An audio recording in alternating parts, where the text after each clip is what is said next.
Fala, nação azulina! Sejam bem-vindos mais uma vez ao canal Diário de Azulino. Hoje eu tô aqui para falar com vocês sobre jogos históricos. Jogos que marcaram todos esses anos que eu acompanho a equipe do CSA. Jogos marcantes, jogos importantes e jogos que representaram muito aí para mim, na minha memória afetiva e também para a história do CSA. Se inscreve aqui no canal se você ainda não for inscrito, dá um joinha aqui para fortalecer o nosso trabalho. Esse feedback de vocês ele é muito importante para aumentar o nosso alcance, para aumentar nossos números, nossas métricas aqui dentro do YouTube. Estamos voltando aí a temporada, estamos voltando a falar de CSA e eu preciso do apoio de vocês aí para voltar a pegar esse engajamento aqui no YouTube, tá certo? Vamos voltar a criar conteúdo mais corriqueiramente e aí naturalmente o canal vai se reativando, mas eu preciso desse apoio aí de vocês também, então não se esquece de dar o joinha, beleza? Mas sem muita enrolação, amanhã também, para debater diretamente com você, eu vou fazer uma live de novo, de pré-temporada, com convidados e com esse tema extra de jogos históricos e marcantes para o time do CSA e para o torcedor azulino também. Então não perde lá no canal Espaço da Bola. Assim que eu tiver programado a live, eu vou deixar o link disponível na descrição desse vídeo, mas também nos comentários, manda aqui qual foi o jogo que para você foi marcante, histórico, que você se lembra bem, que você se emocionou, que você fez uma loucura para ir assistir, ou algum jogo que você por algum momento, algum motivo não pôde assistir o CSA, mas que foi importantíssimo para a história do clube. Manda aqui nos comentários aí alguma história curiosa sobre você e esse momento aí que a gente tem acompanhado o CSA. E na live de amanhã eu vou ler alguns desses comentários e vou trazer aí para a galera para que a gente vá debatendo e conversando sobre isso. Tá certo, meus amigos? Então, na live de amanhã eu vou mudar um pouco aí a equipe que participou da live da semana passada. O Adelmo vai continuar na bancada comigo também, mas eu convidei o Antônio Soares, mais conhecido pela torcida azulina como o Tonho Lombra, né? E os dois são ali figurinhas carimbadas também das arquibancadas, né? Que tem acompanhado a equipe do CSA, assim como outras pessoas. E esse também é um ponto bem importante. Tá ligado que de vez em quando você vai para o estádio e você sempre vê aquele cara ou aquela mulher que sempre tá lá no estádio, sempre, todo jogo tá lá, geralmente no mesmo lugar, né? São figurinhas carimbadas, são pessoas que é 100% de frequência no estádio, né? Não perde um jogo. Então, assim, eu sou desses também, né? Então, nesses anos que eu, desde criança, acompanho o CSA, principalmente agora na minha vida adulta, quando eu adquiri um pouco mais de... que eu fiquei mais responsável por mim mesmo, né? Eu comecei a ir acompanhar o CSA mesmo sozinho. Quando criança eu precisava que alguém me acompanhasse, né? Mas eu, quando comecei a cuidar um pouco também de mim mesmo, me fugiu a palavra, mas independência é isso. Quando eu me tornei um pouco mais independente, eu comecei a ir a todos os jogos, mesmo que ninguém fosse. Eu ia sozinho e, para mim, ir sozinho e acompanhado, eu vou do mesmo jeito, não interessa. É claro que com a galera é melhor, mas eu sempre vou, né? Sempre que eu tenho oportunidade, eu vou. E assim, por ano eu perco 1 ou 2 jogos ali, no máximo, né? Nesse ano de 2023, eu perdi CSA e Paysandu, porque eu tava viajando em lua de mel, né? Então, claro que eu não ia deixar de viajar por causa do jogo, né? Mas outros momentos, quando eu fui para um casamento que foi no mesmo dia do jogo e o casamento era tarde, aí foi um clássico que eu deixei de ir no ano passado. Teve outro jogo também, por algum outro motivo, né? No começo desse ano, para ser sincero, também eu não fui para os 2 jogos de pré-temporada, porque foram em Coruripe, né? Eu não tinha como ir e eu tava em Japaratinga, né? Então era do outro lado, era o quê? Umas 3 horas de viagem até Japaratinga e eu tava sem carro lá. Então não tinha nem como ter ido. Então, sempre quando tem essas questões assim, é porque, por isso aí, eu acabo não indo aos jogos. Mas sempre que dá, eu vou, pego um carro de alguém emprestado, arrumo uma carona ou vou de Uber mesmo, né? E geralmente eu vou de Uber, porque eu gosto de tomar minha cervejinha lá no estádio, então é isso. Mas assim, para iniciar também esse bate-papo da gente sobre jogos históricos, eu vou lembrar de alguns em que eu comecei a ter essa memória de entender um pouco mais de jogo, né? Em 2006, quando eu tinha 12 anos de idade, eu lembro de um clássico, CSA e CRB, e aquele clássico das antigas mesmo, onde o CSA ficava com a grande arquibancada 100% para ele mesmo, a arquibancada baixa ficava um setor misto, assim como as cadeiras, e aquela arquibancada por trás dos gols era para a torcida do CRB. Hoje, a gente não tem mais isso. Hoje, mando de campo de cada um, eles ficam com a parte de mandante, tanto a gente quanto o nosso rival. E o visitante fica apenas com a parte atrás do gol do placar, né? O gol da Lagoa. Então, eu, em 2006, fui para um jogo desse que eu não me lembro quem era o mandante, mas eu lembro que era isso. A torcida do nosso rival ficava com as arquibancadas altas atrás dos gols e a gente ficava, nossa torcida, sempre na arquibancada alta. Era a tradição, né? Como no estádio do Maracanã, por exemplo, nos clássicos, o lado norte é do Flamengo, o lado sul era do Vasco. Hoje o lado sul é do Fluminense, por causa que os dois são os responsáveis por gerir o estádio. Mas era sempre essa questão aí, né, de dividir o lado da arquibancada para o CSA, o outro lado para a equipe do nosso rival, e a arquibancada baixa era um setor misto, né, misturado, os torcedores ali, né, CSA e CRB juntos, até um certo momento onde isso mudou. Mas esse clássico era um clássico em que o CSA tinha terminado à frente do CRB na fase de grupos, e aí no mata-mata, na semifinal, o CSA tinha a vantagem de terminar dois resultados iguais. E o CSA tinha empatado o primeiro jogo e precisava de um empate no segundo. E estava empatando até os 46 do segundo tempo, quando eu lembro até hoje, um cruzamento vindo dali da parte se não me engano, do banco de reservas do rival, né, que é a entrada do túnel do nosso adversário. Ele vem o cruzamento, o jogador escora a bola para a entrada da área e o jogador deles pega de primeira e faz o gol. Festa dos nossos rivais, os caras entraram em campo, invadiram o campo, felicidade e tal, não sei o que, foram presos e tudo, e se lascaram porque o juiz autorizou o reinício da partida e no lance seguinte, falta para o CSA e os jogadores do CSA empataram com um gol de Alexandro e o CSA com o 2-2 avançou para a final do campeonato.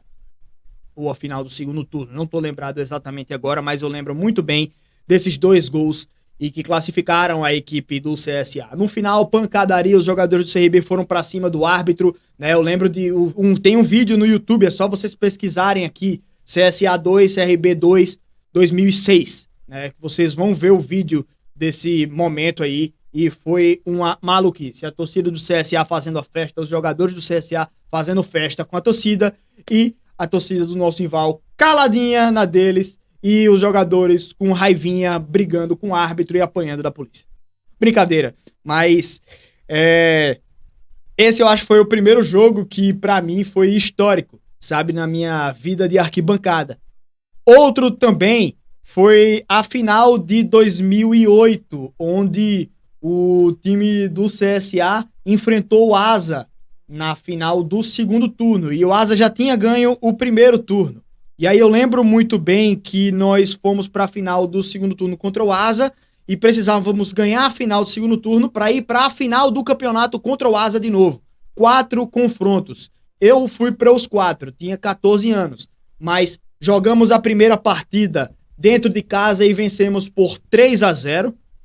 Na segunda, em Arapiraca, saímos perdendo e viramos o jogo. A minha família alugou uma van pra gente ir todo mundo para Arapiraca, se não me engano. Fomos para Arapiraca e de virada vencemos o jogo também, campeões do segundo turno. No sorteio, finalíssima do campeonato aqui em Maceió, primeiro jogo em Arapiraca. Fomos de novo e a história se repetiu da mesma forma. O Asa sai na frente e o CSA vira em cima do Asa.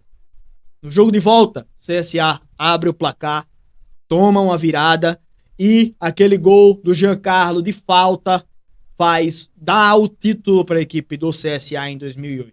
Foi o primeiro título do CSA que eu presenciei, né? O primeiro título que eu vi, né? Então ali para mim também foi muito marcante, porque além disso ainda quebrou também uma época aí de 9 anos sem títulos, de 99 até 2008, né? Então foi emocionante demais. Eu lembro até hoje, no intervalo, a gente perdendo o jogo ainda, um cara aleatório que eu nunca vi na minha vida chegou no meu irmão, que na época tinha 5 anos de idade, meu irmão pequenininho, né? E ele pega assim o meu irmão assim no ombro, né? E passando assim, pega assim no ombro do meu irmão, você vai sair daqui campeão hoje.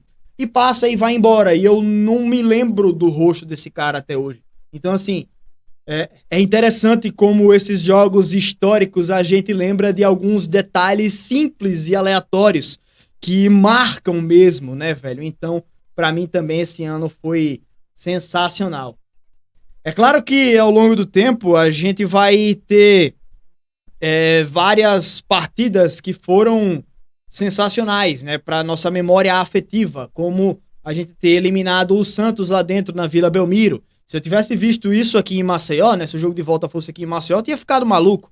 Mas na televisão eu lembro de chorar sem acreditar no que estava acontecendo ali, né, de tão ruim que era a nossa fase, né, como clube aqui de Alagoas, como gigante clube que nós somos e que passávamos por uma fase ruim, mas que eu não tinha noção do que era aquilo, né, de eliminar um grande adversário. Então aquele jogo também para mim significou demais. E aí a gente vai passando aí por alguns jogos ali muito loucos, né? E que algum deles eu também não tive o prazer de acompanhar, porque de 2011 a 2014 eu morei no Rio de Janeiro. Então perdi boa parte da história do CSA aqui na arquibancada. Mas depois que eu voltei para Maceió de 2014 para cá, eu tenho ido direto para os jogos. Em 2015 a gente ainda teve um ano ruim, né, sendo eliminados ali no campeonato alagoano para o Coruripe, mas que de 2016 para cá os anos têm sido mais cheios. E eu não tenho o costume de perder jogos, eu vou para todos, né, eu vou para todos os jogos que acontecem aqui em Maceió, né? Eu só não tenho o costume de ir para jogo como visitante, né? Comprar ingresso para visitante, mesmo que seja no estádio Rei Pelé, porque é uma entrada muito perigosa ali e eu não sou supersticioso, mas num momento como esse a gente crê em tudo, né? Não quer fazer nada errado para perder o jogo, porque é foda. Toda vez que eu vou para jogo como visitante contra o CRB, o CSA perde. Não vou mais, tá ligado? Não vou, não interessa. Vale tudo pelo CSA. Fico em casa e o CSA ganha, mas prefiro, tá ligado? Melhor. Melhor do que eu ser a zica que acompanha o CSA como visitante. Mas tirando esses jogos melancólicos, cara, eu vi outro jogo parecido com aquele que eu falei o primeiro. CSA e Asa. Né? Aquele que a gente leva um gol no finalzinho. Já fizemos um gol emocionante com o Leandro Souza nesse próprio jogo, né, na semifinal de 2018, e também com o Boquita, logo depois de a gente levar um gol, fazendo o gol lá do 2-1 que classificou a gente para a final. Aquele jogo, eu me lembro de faltar força na perna e eu caí assim, me deitar na arquibancada, porque eu não aguentava ficar em pé, né, da emoção que estava vivendo naquele momento. Eu me lembro daquilo, porque parecia que eu estava sentindo que algo sensacional estava para acontecer naquele ano, como vinha acontecendo com a gente, né? E para isso daí também eu tenho que destacar alguns outros jogos, como também o jogo contra o Muricy, que classificou a gente para a Série D em 2016, praticamente classificou, né? Que eu lembro um cara passando mal do meu lado quando a gente empata o jogo lá no finalzinho, gol do Leandro Souza de novo, inclusive, o cara passando mal com a mão no peito e outra na cabeça e ajoelhado no chão. Eu achando que ele tava tendo um ataque, realmente.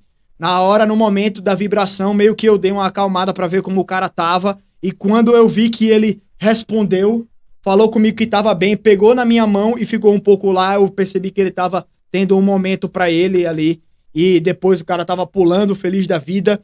E depois daí também a gente pôde aproveitar bastante coisa, né? Acesso para a Série C, título da Série C, que foi importantíssimo também ali, estava no estádio, estava em todos os acessos da Série C e da Série D, né? Da D para C e da C para B.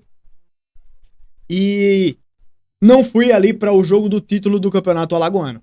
Fui para o título da Série C, mas não para o título do Alagoano. Por quê? Jogo como visitante, né? Deixei um pouco essa zica aí pra lá, né, velho? E aí fiquei em casa. O que aconteceu? Foi um jogo louco, né? Porque eu lembro que esse jogo eu acordei de manhã, eu passei a semana inteira, né, martelando aquela derrota por 1-0 no primeiro jogo. E quando eu chego nessa partida agora, eu penso, pô, velho, não é possível que vai ser mais um ano que a gente vai ser vice pra esses caras, velho. Não existe, não tem como. E eu pensei, pô, hoje tem que ser. Esse jogo tem que ser, tem que ir. Não, a gente tem que fazer tudo certo. Vai dar tudo certo, velho. Desse jogo tem que ser, não sei o quê. Não interessa, bicho. E, tipo, eu tava tão ansioso para o jogo. Eu geralmente não sou uma pessoa ansiosa, mas eu tava tão nervoso para esse jogo que o meu pensamento era: eu vou começar a beber no momento que eu acordar para matar essa ansiedade. Eu tomando eu dizia: eu não vou lembrar do jogo. Eu vou lembrar que a gente foi campeão, mas eu não vou lembrar do jogo. Foda-se, tá ligado? E aí acontece que cheguei no jogo, eu já tava mais pra lá do que pra cá, mas eu lembro do segundo tempo inteiro. Não lembrava que o gol do Daniel Costa tinha sido tão perto do intervalo. Achava que era um pouquinho antes, né? Tudo bem. Só que eu não lembro do segundo tempo. Lembro da agonia, do desespero. Eu na parede, escorregando de um lado pro outro, que as pernas estavam meio bamba, né? Me segurando na calha da casa para não cair. Mas eu lembro do título, a gente desceu, foi lá pra loja Azulão, né? Na Amélia Rosa, comemoramos pra caralho o jogo lá. E depois, no outro dia, eu me lembro do meu irmão falando: Bruno, que golaço o Xandão fez. Eu: Xandão? Foi o Didira e o Daniel Costa. Ele: não, pô, a bicicleta que ele tirou em cima da linha. Eu disse: que bicicleta? E ele falou: tu não lembra não? Eu digo: não. Aí quando eu vi o replay, eu fiquei nervoso vendo o replay, porque eu não lembrava disso. Tinha tomado umas ali já, tá ligado? Não lembrava daquele lance, nem a pau. Então, velho, esse jogo também foi marcante demais pra mim, assim, porque foi ali que a gente quebrou outra série sem títulos do Campeonato Alagoano, né? Então, foi importantíssimo pra gente ali. E esse ano também, quem não lembra o que aconteceu lá na reta final, né? O time do CSA sendo agraciado também. Agraciado não, né? Tendo conquistado um acesso pra Série A, porque aquilo dali foi mérito nosso, né? Também. Então, aquele 4-0 contra o Juventude, eu me lembro muito bem também. Outra coisa, né? Que o meu pai estava viajando. Então, o jogo ele assistiu no hotel em Pernambuco pelo celular com o meu irmão, né? Aí ele voltou para Maceió. No dia seguinte, ele foi com o meu outro irmão para o aeroporto recepcionar o time. Eu não fui porque eu tinha recebido uma parceria lá. Eu ganhei uma mesa em um open bar lá de um barzinho lá perto de casa, que eu conheci os caras me ofereceram para eu poder divulgar e tudo, já tava com página e tal. E aí eu divulguei para os caras e ganhei lá uma mesa para ir participar lá da comemoração. Tomei uma da peste lá com os caras. E depois o meu pai foi comigo lá pra Orla. Então, o que o CSA desfilou com carro de bombeiros e tudo mais. Então, foi marcante pelo acesso, mas o dia seguinte a festa também teve essa questão interessante. Meu pai assistiu o jogo com o meu irmão Pedro, foi pro aeroporto recepcionar o time com o meu irmão Luiz e foi pra festa lá na Orla comigo, né, velho? Então, cada momento ele passou com um dos filhos, então não passou em branco com nenhum dos três. Esse acesso aí do CSA, isso foi incrível. Fora também todos os outros jogos do CSA na Série A, né? Como esquecer também nesse momento o ano de 2019. Para mim, mesmo com aquele rebaixamento, foi o ano mais mágico. Mesmo que a gente só tenha conquistado o Alagoano e não tenha conseguido a manutenção, cada jogo da Série A que eu acompanhava, eu tinha memórias vindo à tona do passado, do que eu tinha vivido como torcedor, do que eu tinha passado, né, na história como torcedor azulino. E todo jogo pra mim foi um evento. Todo jogo pra mim era uma festa. E eu fiquei assim, cara, eu aproveitei demais aquele ano, aproveitei demais a Série A, né? Foi sensacional pra mim. Principalmente todas as vitórias que a gente conquistava. Eu passava a semana comemorando mesmo. Eu passava a semana em festa, tá ligado? Então, velho, que ano incrível foi aquele 2019. Então, assim, pra não me alongar muito mais, já passamos de 20 minutos de vídeo, eu contando histórias pra vocês, né? Todos os jogos ali da Série A, cada um pra mim foi uma delícia de assistir. Na hora, ficava puto quando a gente perdia, levava uma lapada, né? Levamos algumas pisas ali na Série A, mas toda vez eu parava e pensava, porra, é melhor tá perdendo na Série A do que ganhar na Série B, ganhar na Série C, na Série D, né? Bem melhor perder na Série A. Então, velho, de lá pra cá, alguns altos e baixos, batidas na trave, caímos pra Série C, não conseguimos o acesso, mas esse ano tá aí pra gente mudar essa chavinha e com, tomara, um departamento de futebol profissional e bem atuante, o time do CSA consiga voltar para o lugar dele, que é numa Série B, brigando para ir para uma Série A. E quem sabe subir e mudar também o patamar do clube. Porque o nosso lugar não é nessa Série C. Nosso lugar é lá em cima. Beleza, meus amigos? Então, muito obrigado para todos que acompanharam até aqui. Peço desculpas pelo vídeo muito longo, mas eu me empolgo contando história, tá ligado? Então é isso, galera. Não se esquece do like, se inscreve aqui no nosso canal e não perde nossa live amanhã, que se hoje teve história, amanhã é que vai ter mesmo. Beleza? Valeu, galera. Tamo junto, hein? Obrigado.